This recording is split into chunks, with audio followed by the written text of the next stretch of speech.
Now, probably while you were on your way here yesterday, you may not have realized that you are now a high-risk category of people, because as of yesterday's announcement by Boris Johnson under lockdown in a very elegant setting in Berkshire, he announced that as of September, if you want to go to a nightclub, you're going to have a COVID passport.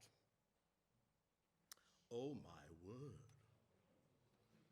Your life is going to change. Just think, those of you going back to university, if you fancy that nightlife in Leicester, which I've been to, I tell you. Yeah. You see. You can always tell the Leicester crowd, you know. Oh, man. But if you fancy that nightlife in Manchester or Leicester or wherever you happen to fancy it, you better get vaccinated and you better get ready. Why are you a high-risk category? Well, you're a high-risk category because, of course, in your joy at being free, you're not necessarily conscious of the implications. When you're very young, and believe it or not, I was once, I'm 63 now, so you can track back to where you are. When you're young, you don't see things in the perspective you need to see.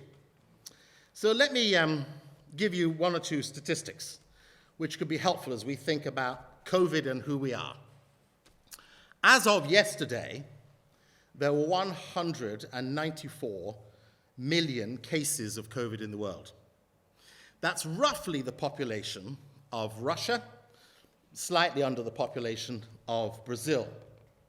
Of those 194 million cases, 178 million recovered. The death toll as of yesterday was 4.023 million. Taken year on year from when we began to be consumed with COVID, the death rate was around 2.8 million. Obviously, we've stretched on, more countries, Delta variant, you've heard all about that. So many people have found themselves in what I would call an unreasonable and illogical panic. The comprehensive global death rate is less than 1%. And in the UK, at 132,000 deaths, it is 0.025%. Now, when you put things into perspective, you have a different mind.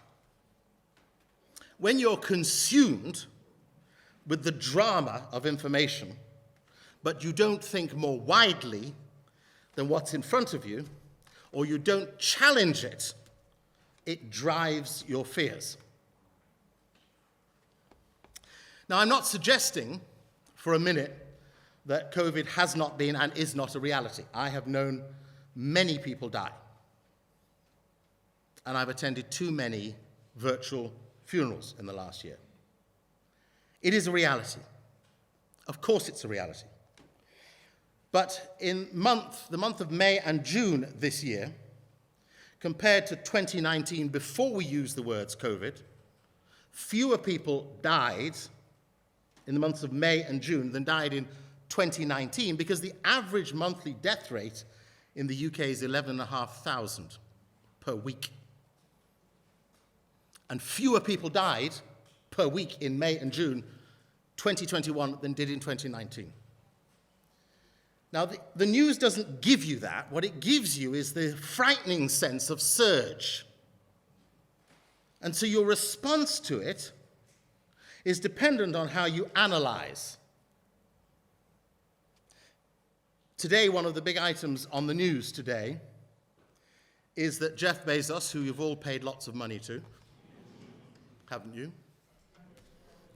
Look at the gladness on your heart. Honestly. I mean, he was so kind to me last week. I ordered 1 pack of suya, you know that Nigerian stuff? Suya? Suya, how do you say it? There you go.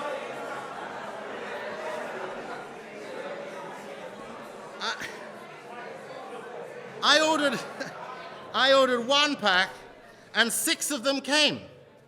I was tempted to send back 5, but no, I think Mr. Bezos was being generous. Now, he will take off today, and he will spend 11 minutes shooting up into space.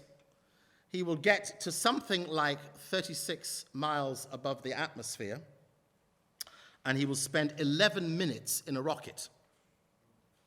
And he wants to do it this week because, of course, Richard Branson did it last week. And if you want to know how much it's costing $2 million per minute. You paid for that. You paid for that.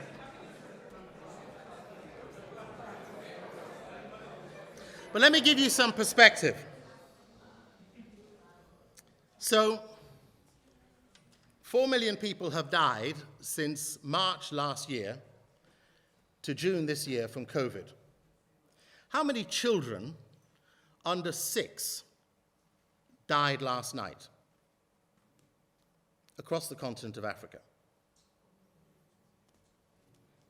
23,400. How many children died in 2020 from diarrhea across the continent of Africa? Under 6. 8.4 million. And you have clean water in your hands. When Richard Branson announced his great launch into space, saying, of course, that this was to make space available for everyone,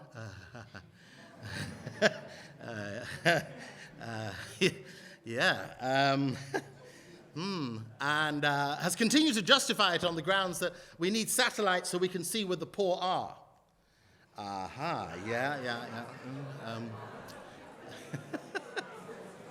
On the day he announced his journey into space, a wonderful man called David Beasley. David Beasley was the governor of North Carolina, a Republican, appointed to the office of Executive Director of the World Food Program, the world's largest NGO. David Beasley was appointed by Donald Trump. He's a considerable Republican. He's a believer, a follower of Jesus, and a good friend. He tweeted on the same day as Richard Branson announced his adventure that it's okay for you, Richard, but I have 41 million extra starving people to think about in 2021 than I had in 2020. I'd appreciate your help. Perspective is incredibly important. We need to think not according to the reactions of our fears, these tiny proportions that have caused us to break habits of commitment and embrace and support, and driven people into unparalleled and unreasonable reactions, but we need to think about the reality of what faces the world before us.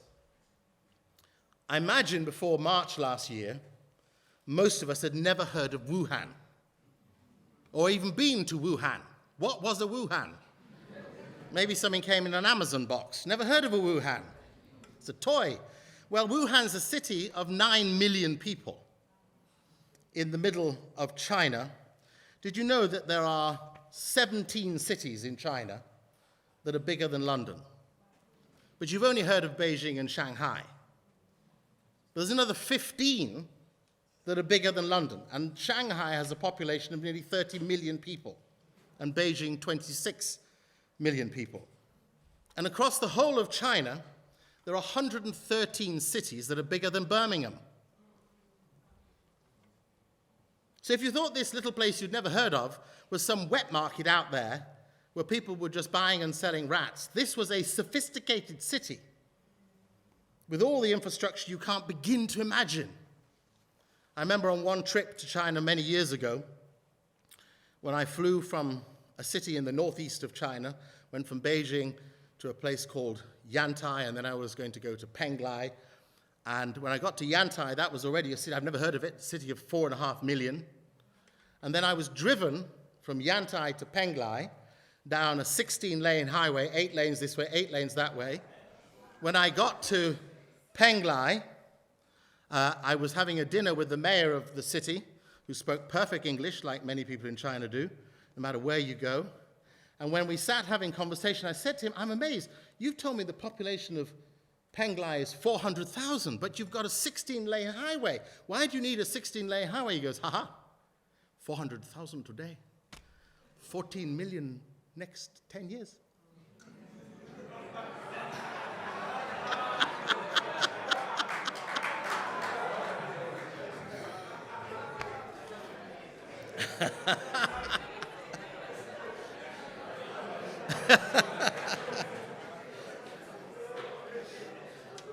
I do a very good Queen impersonation as well. Yeah.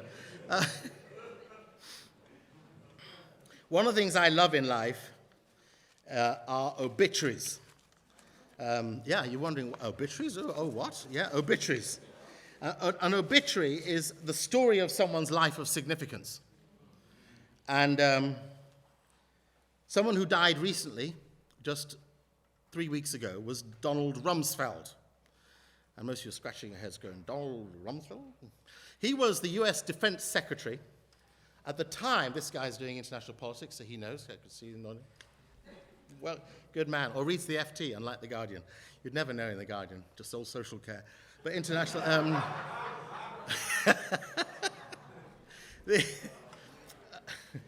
Donald Rumsfeld was the US Secretary of State of Defense, for Defense, at the time of George Bush II, at the time of Tony Blair, at the time of the war on Iraq and Afghanistan. Donald Rumsfeld had one famous quote when he said, now you just got to listen to it carefully, there are known knowns, there are things we know that we know, there are known unknowns, that is to say, there are things we know that we don't know, but there are also unknown unknowns, there are things we don't know that we don't know. Do you get it? Yeah. In other words, so much of the reality of life, both as spiritual beings, followers of Jesus, and as humans, walkers on earth, is way beyond what we know. Way beyond what we know. And it's so essential that if we're going to have biblical and spiritual maturity, we need to be in pursuit of what we don't know, rather than the comfort of what we do know. This morning, Priti Patel's in a fix as Home Secretary. As a cartoonist put last week, she's a very good excuse for permanent mask wearing. And some of you are thinking, who's Priti Patel? Anyway,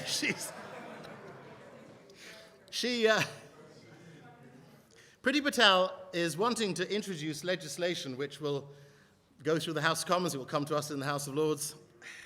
Because of the government majority, it will go through. It proposes imprisoning people who have come to the UK shores as refugees, who have come illegally, have not gone through legal routes. Well, yesterday, the largest ever number of boat migrants landed on English shores. 430 people tipped up in small boats, most of them Somalian. Just think of the journey they've gone. To get from Somalia, where I've been, to get to the edge of France, to get across on boats to Dover. And Priti Patel says 4-year sentences in prison. Do you know something? That would attract me. Because I'll get fed, I have a bed, I'll be looked after. I mean, come on, that is not a disincentive, that's a welcome. But you see, I'm sorry, but it tells you something very important, that she doesn't get the desperation of these people. Yesterday, last night, while you were sleeping, 70 people were killed in the middle of Baghdad by one of the worst car bomb attacks ever. And for the first time this morning, the Taliban has fired rockets into the center of Kabul, landing next to the presidential palace. And you want to watch Love Island?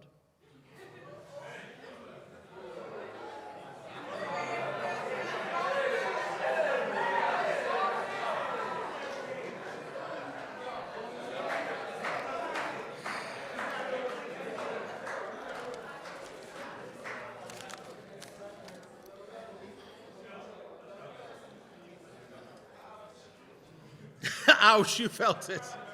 Good for you. We're all conscious of Vladimir Putin. He's the Russian, by the way, for those who hadn't clocked. And there's another Vladimir, Lenin, who at the turn of a century that I was born in, not you, but I was born in, around about 1912, he said these words: "There are decades when nothing happens. And then there are weeks where decades happen."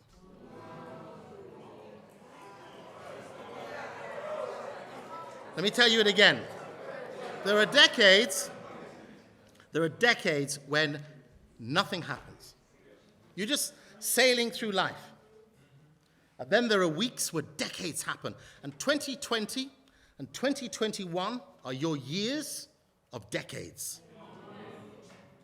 Because these are the years where if we are not shaped up, we'll be permanently shaken up. We have to galvanize ourselves.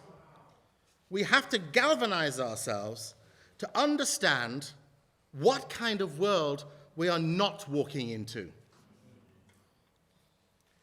Muhammad Yunus, great man who founded the Grameen Bank. The Grameen Bank started in Bangladesh.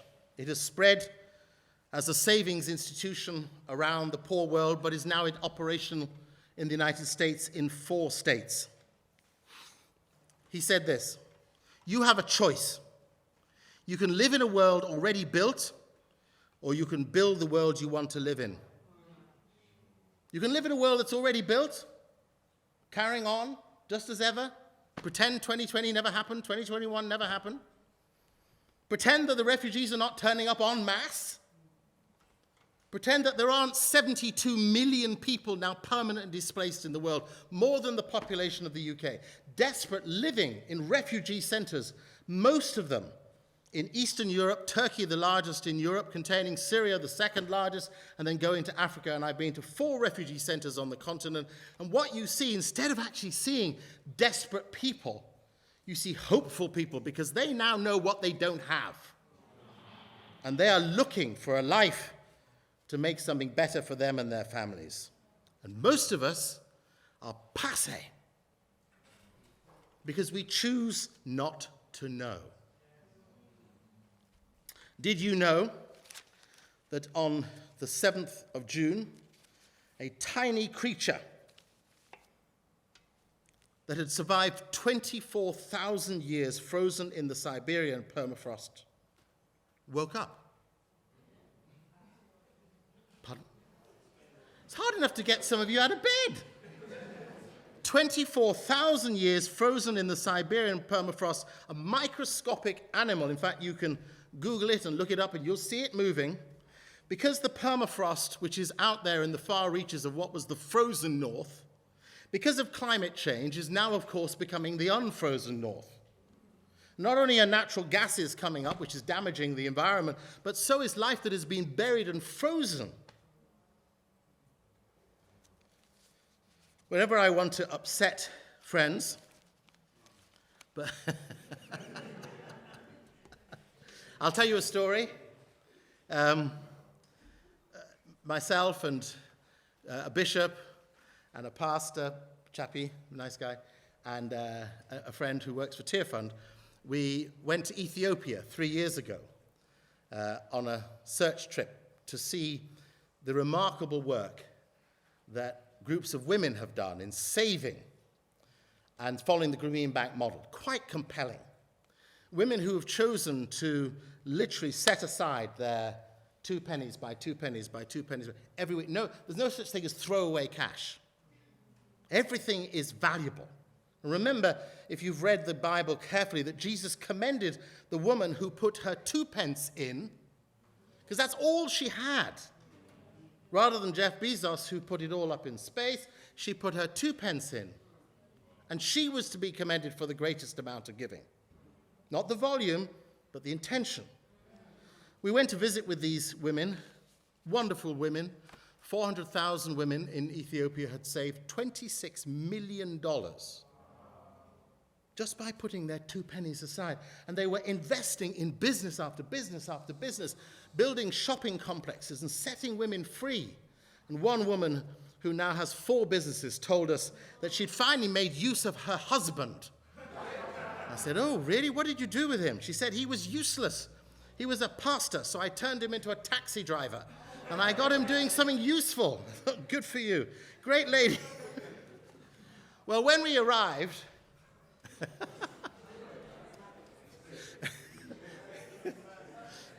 it's not an attack on pastors, although you could read it that way. But when we arrived, this dear guy,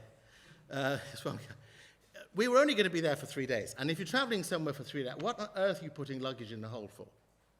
What are you putting, what are you bringing for 3 days as a man? These are 4 men. What are you bringing?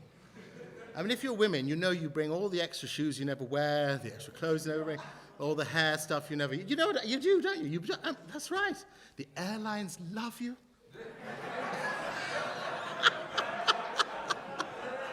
Oh, boy, you pay all the fees. They go, profit, profit, profit. Deceive the ladies. Anyway, think about it. So this guy has got a bag in the hold, a big bag. So when I said to him, I turned to him, and I said, he's pastor of a church in London. I said, "What on earth have you got in there that you need to bring for 3 days in Addis Ababa and one other city we're going? What on earth have you got in there?" And he goes, "Oh, my wife. I see, always blame the wife, not true. But he says, my wife, she insists that wherever we go anywhere on holiday or away, we must take our own towels and sheets." I said, "Why? Why do you do that? We're going to a hotel. Why do you do that?" He goes, "Because you just never know how clean they are." So at that point, I got my phone out, and I said, "Have a look at tardigrades." He goes, "What? I said, "Tardigrades." I Googled it. I showed him. Tardigrades. Do you know what they are? Does anybody here know what they are? Anybody? No? Come on, Richard, you surely must know. Highly intelligent man. No? No? Tardigrades? Yes, go on.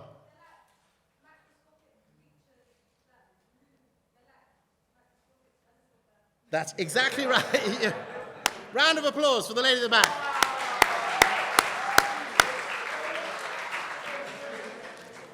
You are wonderful.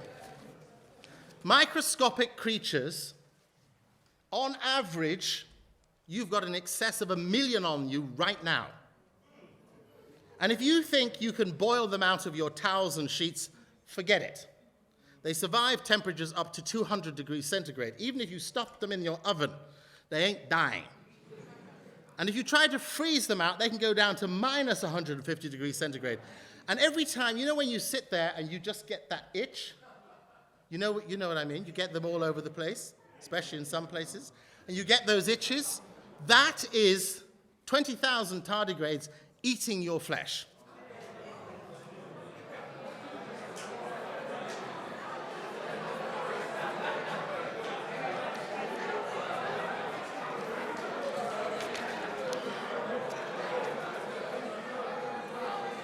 Now, I challenge you later, but don't do it now. I challenge you later to look up, you can call them water bears is the other word. They have 8 legs. Each leg has 6 spikes.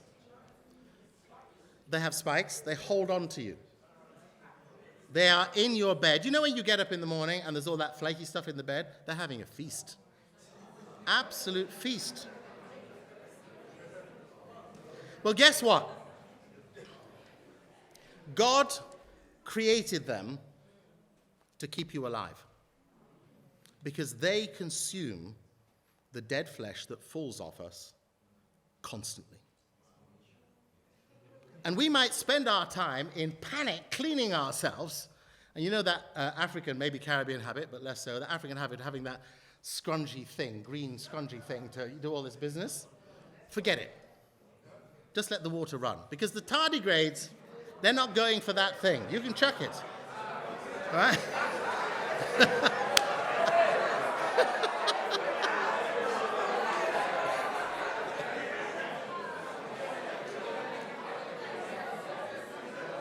Right.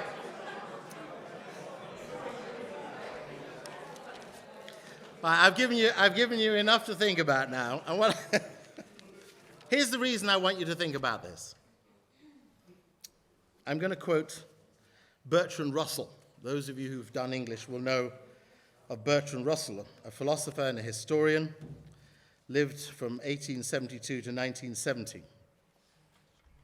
And he said this: "The whole problem with the world is that fools and fanatics are always so certain of themselves, and wise people are so full of doubt."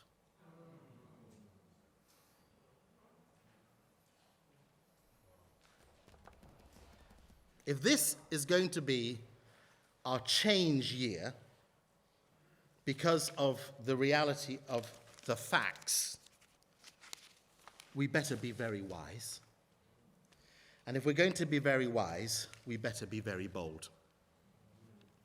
And if we're going to be very bold, we better know the truth, we better be certain of the truth, and we better live it. You'll know the story. I'm reading, by the way, from the Passion Translation. If you're still reading from the Authorized King James Version, God help you. I hope you speak in the same way as Henry VIII, and you enjoy English you don't understand. But if you want to get up to date with the most accurate, historical, theologically astute version, get the Passion Translation, please. Stop reading 1611. Read 2011. Wearied by a long journey, Jesus sat on the edge of Jacob's well and sent his disciples into the village to buy food, for it was already afternoon.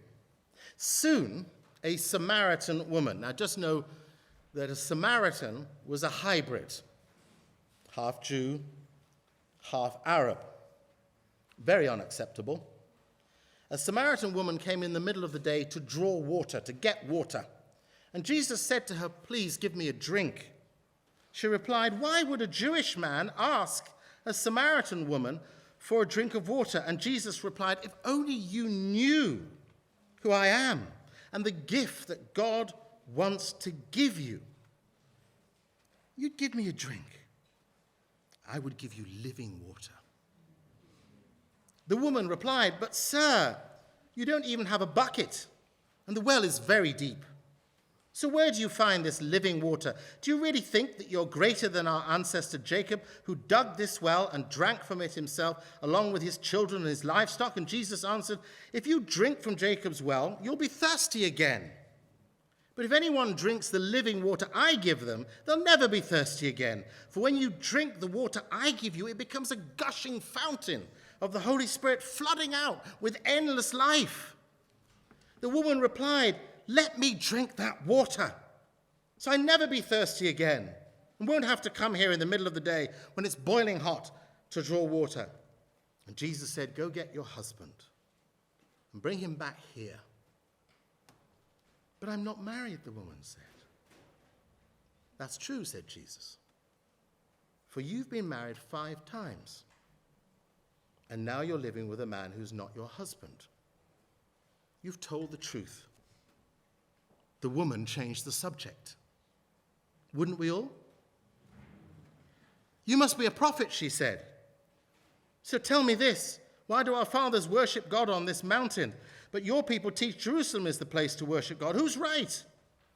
"Believe me, dear woman," he said. "Believe me, the time is coming when you'll worship the Father neither on the mountain nor in Jerusalem, but in your heart. Your people don't really know the one they worship, but we Jews worship out of our experience, for it's from the Jews that salvation is available. From now on, worshiping the Father will not be a matter of the right place, but the right heart. For God is a spirit, and he longs to have sincere worshippers who adore him in the realms of the Spirit and the truth." And the woman rushed into the town and said to them all, "Come meet a man who told me everything I have ever done. He could be the one we've been waiting for." Now I want you to notice a number of things. She's had 5 husbands, and she's not married to the one she's with. How much does Jesus go on about that? Not at all. It's just a fact. What is important?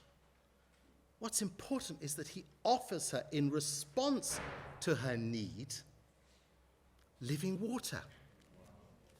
He doesn't offer her a lecture on good spiritual and marital relationships. He doesn't tell her that she's sexually impure. In other words, he doesn't do the Pentecostal thing.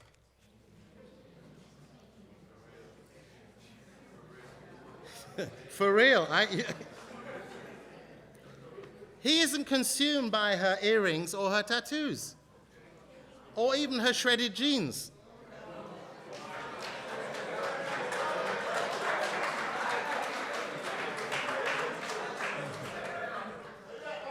He offers her living water. And no wonder she changes the subject. Of course, we would all change the subject. If somebody said to us, I know the last 5 people you've been sleeping with. I know the last 5 people you've been this. I know when you went and bought that. I know when you wasted that. I know. We'd all be going, well, I want to change the subject. Let's talk about Boris Johnson. And the last 5... Anyway, never mind. Well, that's all on Wikipedia. You can look it up. You know what I long for you and for me? Is that we would offer people living water. Let's not tell people about the trauma of their tragedies. They know that. Don't you think this woman knows that? Of course she knows it. We all know about the trauma of our foolishness. But the beautiful wonder of grace is that Jesus is not consumed with us being in perpetual repentance. Because the gospel is clear. And if you want time to really study, it's Colossians and then 1 John. Get yourself into the truth. We are already cleansed and freed and forgiven. And we wear a cloak of righteousness, a bit like Harry Potter put on and disappeared. For your sin and mine disappears. Disappears. When that cloak of the death and the blood of Jesus covers it, disappears.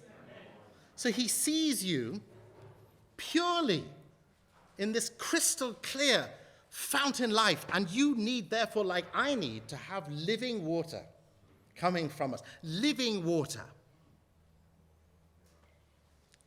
We cannot be in 2021 to 2030, which is your next 8 years ahead.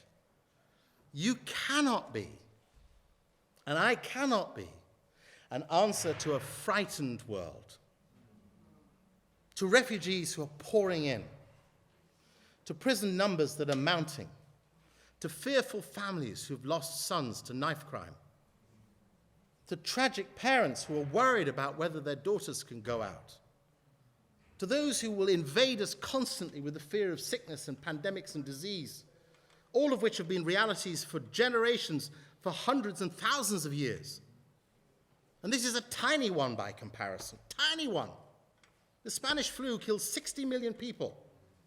This is tiny by comparison. The Black Plague killed 300 million people. This is tiny by comparison.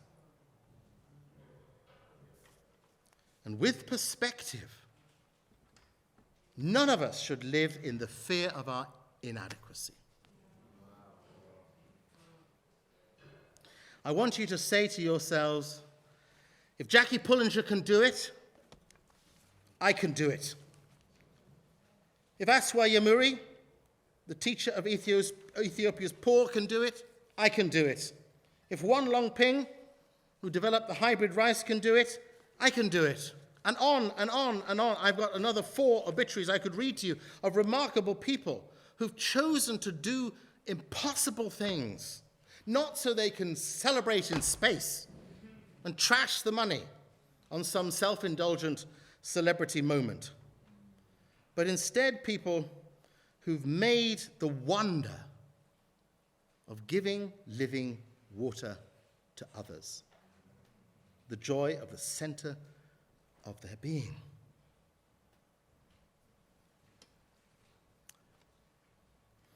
You know, this is the woke era, isn't it?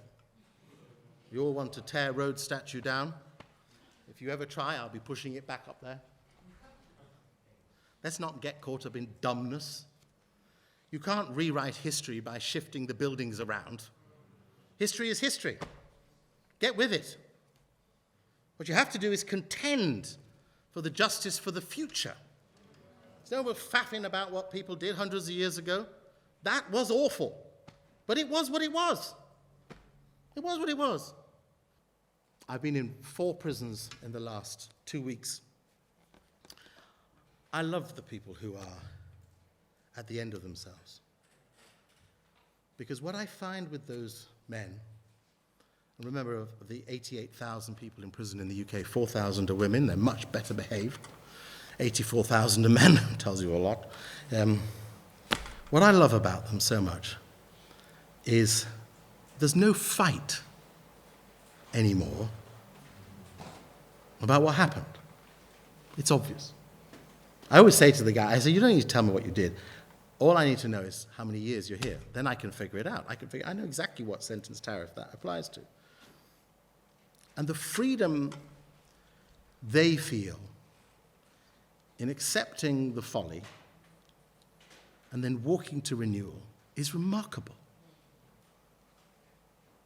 I'd rather we were all in that position than somehow perpetually indifferent or constantly just taking our time to get by or indulgent about what is in front of us.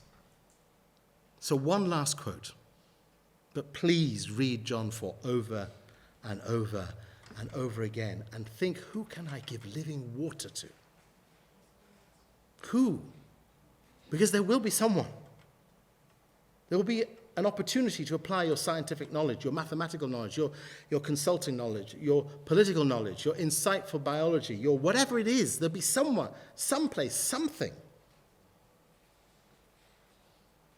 Albert Einstein. The world will not be destroyed by those who do evil, but by those who watch them without doing anything. Let's not be bystanders. Let's give living water. Bless you.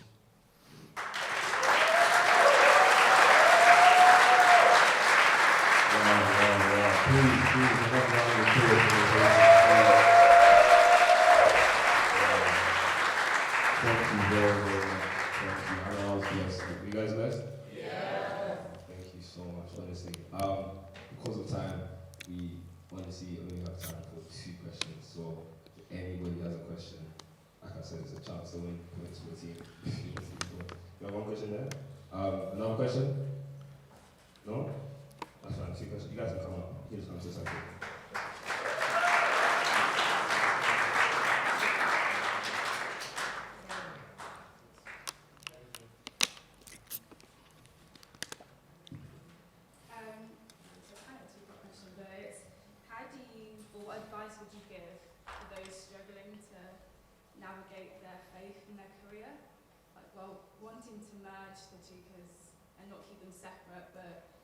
Struggling with that while still showing up professionally without conforming.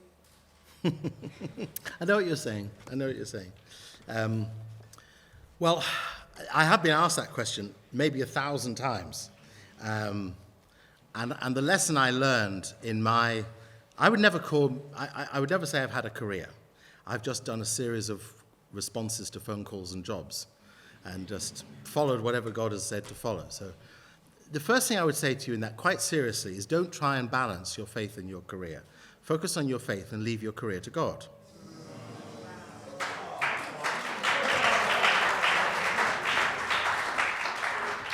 Second thing is, if you have a job, be so grateful. And do it, as the scripture says, to the very best of your ability.